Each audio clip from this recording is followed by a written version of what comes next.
का नाम है क्रिस्टोफर लंडाऊ और इसका कहना है कि ये इंडिया के साथ वो गलती बिल्कुल नहीं करेंगे कि तुम हमें ही कमर्शियल फील्ड में चैलेंज करने लगो, तो ऐसा तो हम नहीं होने देंगे, क्योंकि इंडिया में कुछ बात ही ऐसी है। वहीं इंडिया की पॉपुलेशन हमारी सबसे बड़ी ताकत बन चुकी है, क्योंकि एक चाइना को तो वो ऑलरेडी झेल रहे हैं, एक ऐसा चाइना जिसको अमेरिका ने ही इकोनॉमिकली बड़ा किया था। दोस्तों, क्या अमेरिका वाकई में इंडिया को एक सुपर पावर बनते हुए देखना चाहता है, या फिर जियोपॉलिटिक्स में दोस्ती के नाम पर एक बहुत बड़ा खेल चल रहा है? क्योंकि लास्ट के कुछ दिनों में दो ऐसी स्टेटमेंट्स आई हैं जिसने पूरे पावर डायनेमिक्स को हिलाकर रख दिया है। एक तरफ अमेरिका के एक टॉप ऑफिशियल ने न्यू दिल्ली में आकर एक ऐसी बात कह दी है जो किसी धमकी से कम नहीं लग रही। जी हाँ, मैं इस ऑफिशियल की बात कर रहा हूं, इसका नाम है क्रिस्टोफर लंडाऊ और इसका कहना है कि ये इंडिया के साथ वो गलती बिल्कुल नहीं करेंगे जो इन्होंने 20 साल पहले चाइना के साथ की थी। यानी ये सीधा सीधा संकेत दे रहा है कि वी डोंट ट्रस्ट इंडिया, और you can say USA doesn't want India to grow. तो इसके बारे में तो मैं आपसे डिटेल में बात करूंगा ही। साथ ही मिडिल ईस्ट में लगी आग के बीच ईरान के टॉप डिप्लोमेट ने एक बहुत बड़ा दावा किया है, और कहीं ना कहीं यूएस ऑफिशियल क्रिस्टोफर लंडाऊ ने जाने अनजाने में ईरान की इस बात से सहमति भी जता दी है। सारी चीजें क्लियर करने वाला हूं, पूरी वीडियो को ध्यान से देखना। दोस्तों, मेरा नाम है आशुतोष और आप देख रहे हैं द ग्लोबल रिपोर्ट। अभी तक ध्यान दीजिए, सीधे मुद्दे पर आते हैं कि आखिर ये क्रिस्टोफर लंडाऊ है कौन। दोस्तों, ये अमेरिका के डिप्टी सेक्रेटरी ऑफ स्टेट हैं, एक तरीके से कह सकते हो आपकी यूएसए का डिप्टी फॉरेन मिनिस्टर है, यानी यूएस एडमिनिस्ट्रेशन का एक बहुत बड़ा और पावरफुल चेहरा है। और ये व्यक्ति आया हुआ था न्यू दिल्ली में हमारे flagship geopolitical event Raisina Dialogue में हिस्सा लेने के लिए। अब ओवरऑल मैं कहना चाहूंगा कि इंडिया को लेकर अमेरिका काफी बुलिश है, लेकिन यूएसए की कुछ हरकतें ऐसी हैं जो इंडिया यूएसए के रिलेशन का जो पोटेंशियल है उसे रियलाइज नहीं होने देती है। पूरी स्टोरी समझाता हूं, इधर देखो। US deputy secretary of state Christopher ने साफ शब्दों में कहा है कि इंडिया और यूएसए का ट्रेड डील लगभग फिनिश लाइन पर है और वो इंडिया के लिमिटलेस पोटेंशियल को अनलॉक करना चाहते हैं। अब यहां तक तो बिल्कुल सही है, लेकिन इन्होंने आगे जोड़ा है कि इंडिया को यह समझना होगा कि अमेरिका वही गलती दोहराने वाला नहीं है जो उन्होंने 20 साल पहले चाइना को मार्केट देकर करी थी।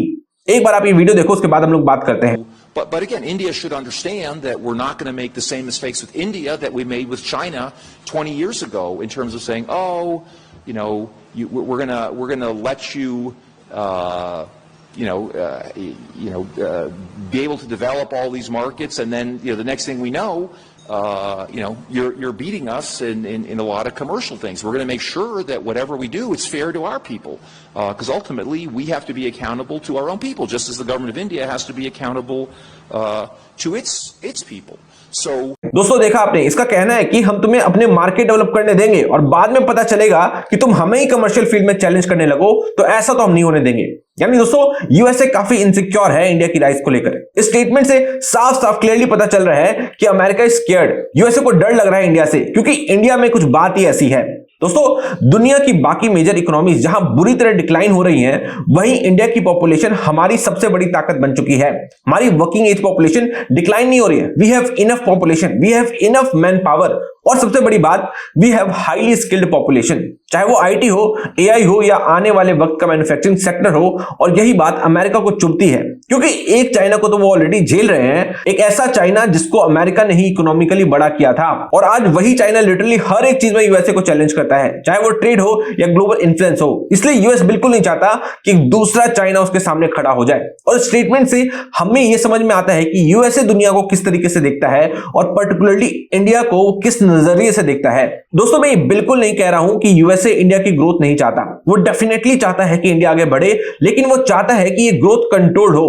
जितना यूएस चाहे उतना ही ग्रोथ हो, क्योंकि यूएसए किसी के साथ कंपटीशन नहीं चाहता है। USA doesn't want to share global power. हालांकि ओवरऑल अगर देखा जाए तो सेक्रेटरी ऑफ स्टेट और पूरा यूएस एडमिनिस्ट्रेशन इंडिया को लेकर काफी बुलिश है। उन्हें पता है कि इंडिया बहुत अच्छा करने वाला है, और क्योंकि एक बड़ी डेमोक्रेसी है तो एक लेवल का ट्रस्ट भी इंडिया पे किया जा सकता है, अनलाइक चाइना। लेकिन कहीं ना कहीं यूएसए की जो इनसिक्योरिटी है इंडिया को लेकर, वो बाहर निकल आ जाती है।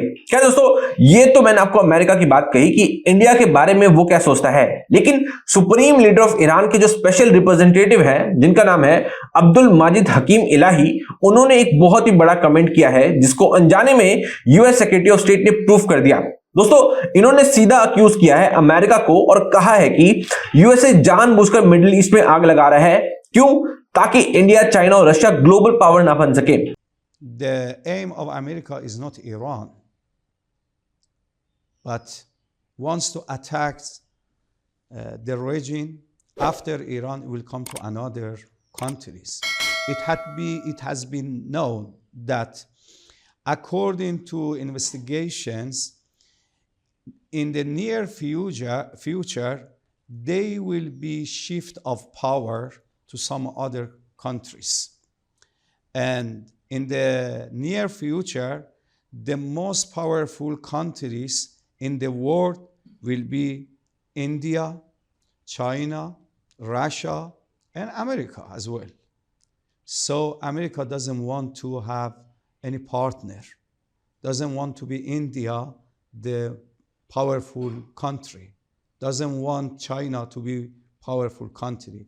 Because of that, they create a lot of wars to stop this ongoing in the future. According to Elahi साहब, आने वाले वक्त में पावर शिफ्ट होने वाला है और अमेरिका नहीं चाहता कि इंडिया या चाइना उसके बराबर के साझेदार बने, इसलिए वो ऐसी वॉर्स इंस्टिगेट करता है ताकि ग्लोबल सप्लाई चेन और ऑयल सप्लाई डिस्टर्ब हो और इमर्जिंग पावर्स की ग्रोथ रुक जाए। अब मैं आपके ऊपर छोड़ रहा हूं कि आप बताओ कि आप किसकी बात पर विश्वास करना चाहोगे, यूएसए या ईरान की बात पे। नीचे कमेंट सेक्शन में बताना, मैं आप सबके कमेंट्स पढ़ता हूं। मिलता हूं आपसे नेक्स्ट वीडियो में। जय हिंद, वंदे मातरम।